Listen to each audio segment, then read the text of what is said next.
Are we rolling? Tonight we're going to start the tape by having another gang read from various diverse and sundry sources, but from Kyroots, other things that have been read, and maybe some that haven't been read, we have distilled down into mostly one sentence statements, and we're going to have them all read tonight for this continuing batch. And for those of you out there on tape, they're just being introduced perhaps to this sort of stuff.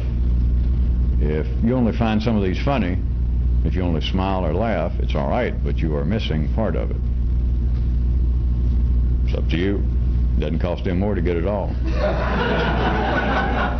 I'll try to get around to them. If you want to hear some more regarding any of those, you may write me. Several people have written me in the last few minutes and asking for further information on some of these, so I, for one, am delighted at the new speed at which the Postal Service operates. One of them, I think it came from a past Kyroots, is pointed out. Even I will not try to quote myself or Kyroot exactly, but it was having to do with the fact that even anybody, someone involved with this, cannot necessarily perceive, conceive, intellect, as a verb, all possibilities under any situation. And yet, as you should know, not any ordinary form of guilt, but everyone involved with this, a real revolutionist, as I was calling them then, should not find him or herself seriously surprised, shocked, and disappointed when some prior thought would have saved him or her from such a position. Now, as I was hearing that, I even thought, how about a story upon a story? Chocolate sauce upon whipped cream, or vice versa. I got another story to put on top of that one, if you consider that a story, some kind of illusion. There was this guy one time, and he lived in a house, and around his house he had a fence and he had a gate. And one time he went down the street to a store, and he was trying to talk to the guy down at the hardware store about some kind of new lock. And he said, while he was babbling, he just said, all I've got is I've got a little chain that wraps around my gate, and then when I go in or out, it has a little padlock, and I lock it. And I can just open the gate enough to unlock it. And the guy said, well, you know, what do you want better than that? And he said, I got to thinking, though, if somebody really wanted to break into my abode, they would finally look and see that, when I'm home, I don't really have to lock the gate, because I just have a nail around there, and I don't have to go to the trouble to lock. I just pull the chain through the little handle, and I put it on the nail over there. And so they could wiggle the gate a little bit and not see the padlock. Wherein, if I've left, I can't reach around there and do that. I have to padlock it. And so if they had any sense and watch me, they'd realize, well, I'll go over there, and at any time I can't tell whether he's home. The house is way back in the woods, a long driveway, but a good thief would simply go up, pull the gate a little bit and shake it, and to see if the padlock was there. And if so, they would know that I had gone. And the guy at the hardware store had known this fellow for a while, and been to his house and all that, and it was just an old shack out in the country. And he said, well, all right. He said, you know, maybe we can come up with another lock for you, but could I point out this to you, Hubert? He said, I've been to your house. You ain't got hardly crap in your house, you know. Some old newspapers. Why are they going to steal anyway if they do get in? And he said, yeah, you're right. And at least to himself he thought, but goddamn, I would die if some dunderheaded thief could figure that out and still break into my house, and it took him to do that for me to figure out what I just told you, that, hey, all he did was realize that if the lock's on there, they're gone.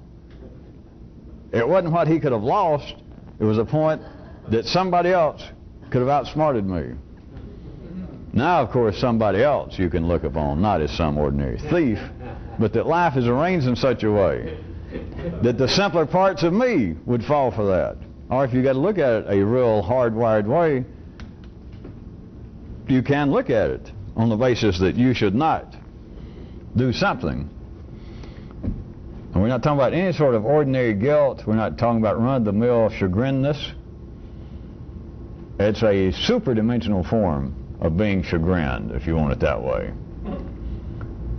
But that you could do something in life, or fail to do something, and it cost you.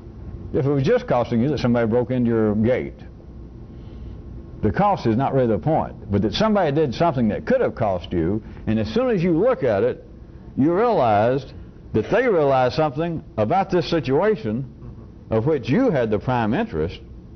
And now we could be talking about someone's house, or you could be talking about your life, your intelligence. And to realize that somebody else outside the situation, somebody apparently in the part of the equation of not I, outside of I, that somebody figured out something that as soon as I realize, they catch the thief. And I say, how in the world, why did you break in? How did you pick the one time that I wasn't there? How did you know I wasn't there? How did you know you wouldn't get shot? And the guy said, well, I knew you wasn't home. And the guy says, how? How could you know? The house is so dark you couldn't see whether I was there.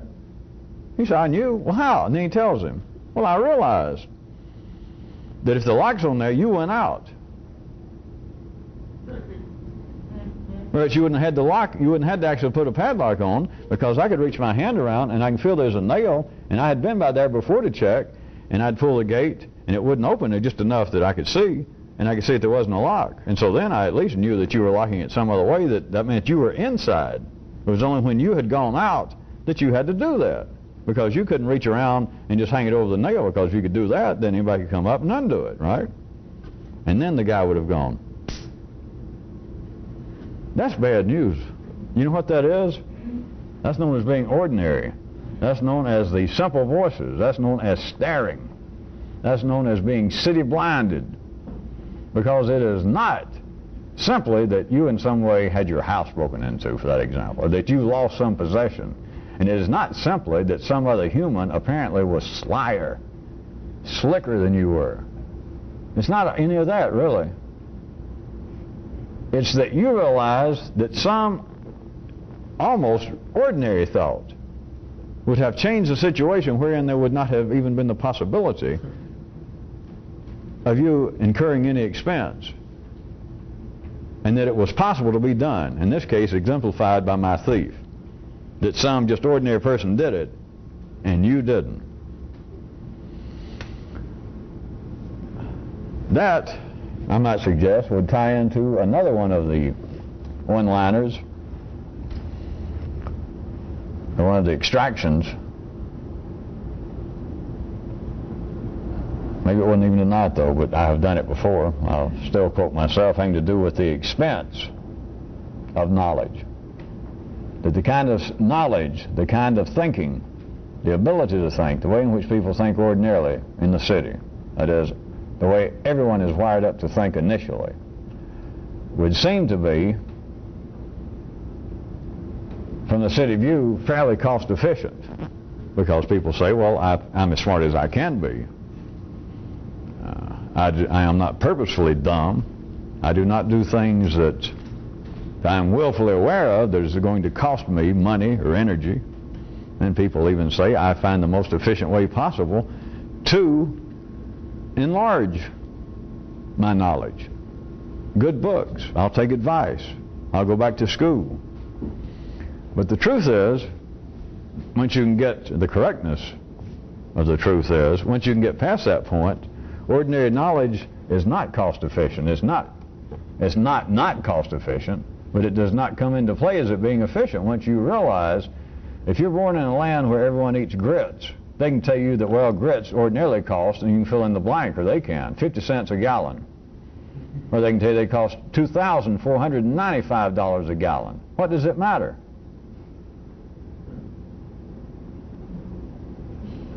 If you are told by life that what's going on is efficient, and you've got nothing to compare it to,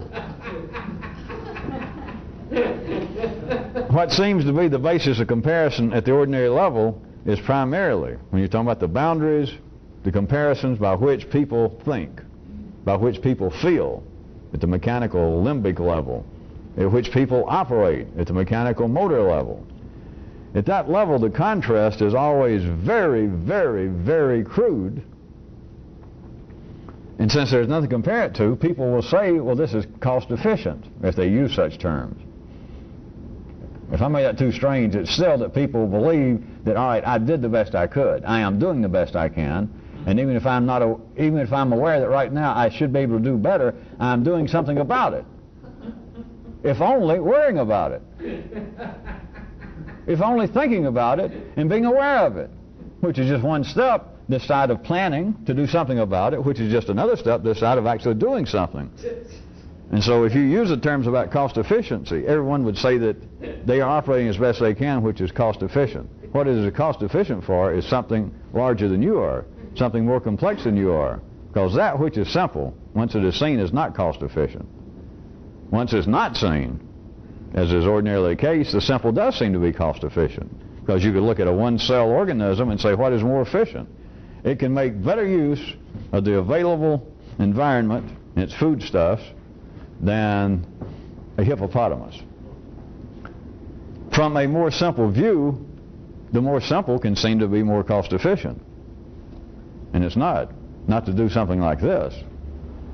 That which would seem to be the more simple and would seem to be the immediately cost efficient is that which is going to prove to be, I repeat, it's not cost efficient. It's just not going to get you anywhere. It's not efficient. Cost efficiency really has nothing after that point to do with it. It is simply that you are attempting to eat grits while trying to put on body weight, not fat, but putting on muscle. And if grits is all there is, you can continue to eat grits and you can go to a gym and start doing heavy lifting and nothing's going to happen other than you get hurt. The food, no matter what seems to be the efficiency of the price, no matter what seems to be the availability of the food, if the food is not proper, that if the knowledge is not what you need, it is inefficient. It is not cost efficient. And the comparison always seems to be vague enough, though, that if I could change just this knowledge, if this foodstuffs could actually enrich me, if it could make me more complex in what I think, what I know, then I could change. I could be stronger. I could be bigger. I could be more intelligent. But there has to be, if you recall, a kind of tolerance in all machinery, even living machinery, for it to operate. Also, in all the dreams of change, there is a kind of intentional, institutional vagueness. Now, people can say, if you say, well, what's the point of trying to change? Why do you want to quit drinking after all these years? And somebody can say, well, I'm convinced now, after talking to my doctor and all I've been reading for the last several years and the way I've been feeling and getting older, I'm convinced that if I quit drinking, I'll be a new person. Now, people say things like that. I'm convinced if I do go back and get my degree, or if I'm convinced if I do divorce my present mate and marry somebody younger or somebody different.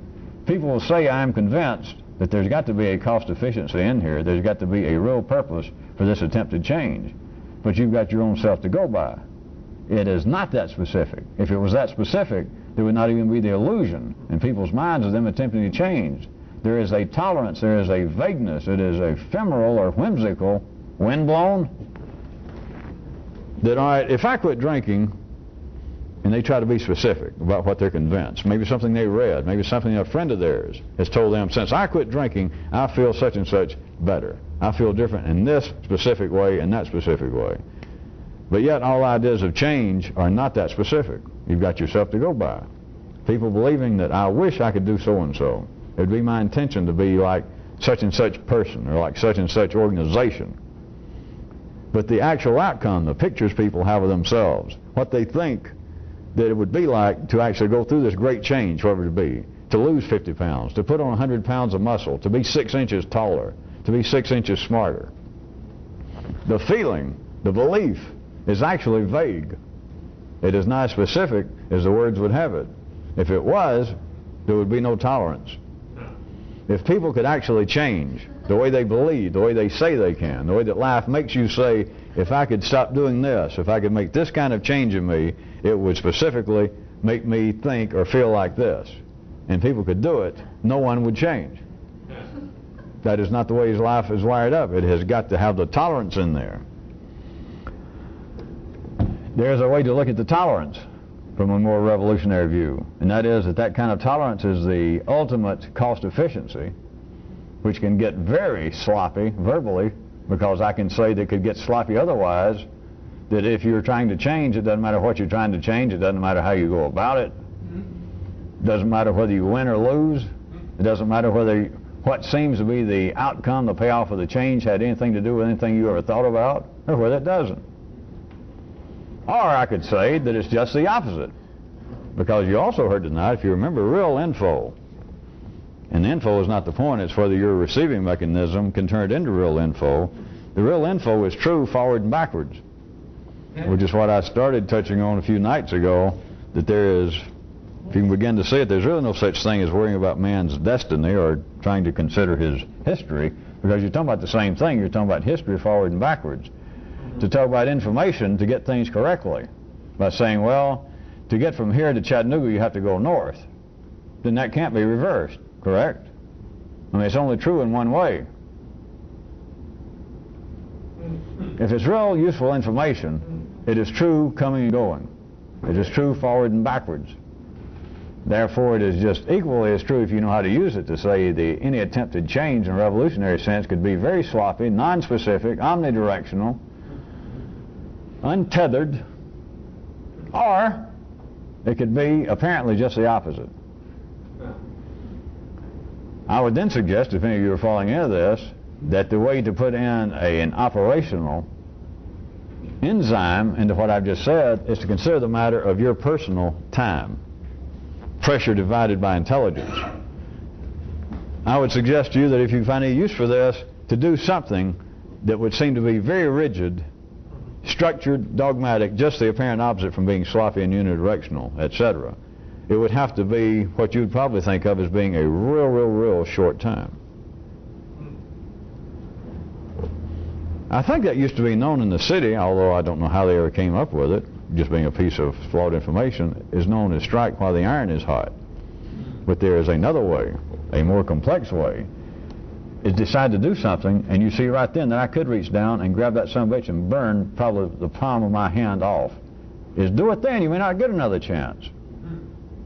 All right, do it then. You'll probably chicken out later.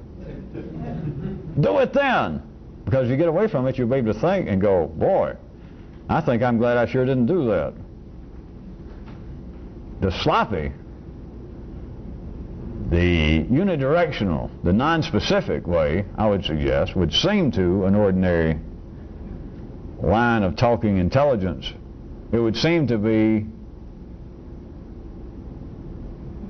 a more drawn-out affair. It would seem to operate over a wider cycle of days. Of course, if you know how to do it, you could reverse that. But notice in the city it's inspecific enough that you could apparently decide that you wanted to change, and then it would seem, as you would say to yourself or someone else, that, all right, I'm going to do this, but right now is not the time. Or you could say, I am going to change, but I am not going to be that non-specific. I'm going to start Tuesday. Do you have the tolerance there? Do you have the tolerance so that the attempted effort, the planning of the effort, is automatically non-specific enough, and if they realize it, the payoff, even to their own thinking, is non-specific enough? That, nothing is in danger.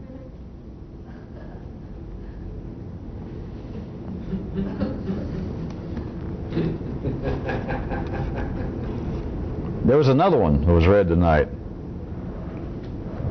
I only got 5 minutes. I got 5 minutes to make all of what I've said to make any sense, or should I just go ahead? The one that a good revolutionist running the battle would understand that the most efficient way, I'm paraphrasing whatever I said originally, that the more efficient way would be not necessarily direct confrontation and warfare, but to cause the opponent to go bankrupt through a continual increase in the cost of his victories. Does any of that, after all this time, because I said something similar to that a good while back, but now to bring that up for the last few nights, could you see any possible relationship between that and the struggle internally between you and your more simple voices, you and the primitives in you? Well, look how often they apparently win. Most people die believing that by and large, if we were scoring this by the Vegas rules, if we had referees and each round there was a required an obligatory number of points given, then you would say, ordinary people would on their deathbed, did the simple in you, they might want other terms, the evil, the dumb, the bad, the crude, the part of you never did like. You know what the part I mean. Everybody go, yeah. You say, all right, if we had to, each day or each month, each round, we had to attribute to, somebody had to win. It might have been close, but each round has got to be given to somebody. Who won? Everybody'd say, well, geez, give me the blues just while I'm dying, but he did, she did, right? The simple. You could look at it that the ordinary have no chance, nobody does, of directly confronting what seems to be their internal opponent. That part of them that's the weakest, the dumbest, the crudest. From a more complex view, you could say that you are not going to be able to directly overcome life. So what could you do? What would be one way to start? Bankrupt them. I only got 3 minutes, and I don't. Surely, any of you who are got any intelligence left after all of this, you can imagine that two states in warfare, and one of them realizes I do not have the logistics, the manpower, the resolve, I don't know what.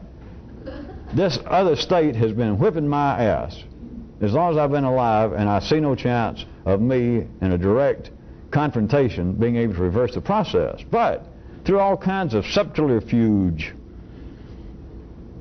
fifth column work, distraction, fake surrender, just all kinds of pretense, could not you figure out how you could begin to make it if one group, one state, one city says, all right, it's a foregone conclusion, in hand-to-hand direct confrontation, they're going to win forever. But what if all these little battles, we keep arranging things in such a way that they apparently have to keep going through the process of beating us over and over, but it becomes more and more expensive, and one day they find that they are truly, they have defeated us, but they look around and they're bankrupt. I'm not going any further. Just tell me when the tape's out. Is it? 1 minute. It is potentially useful that you can bankrupt. You can increase the cost. I guess it's good the tape ran out, because I shouldn't ever try to explain this. Because you think some things have been weird.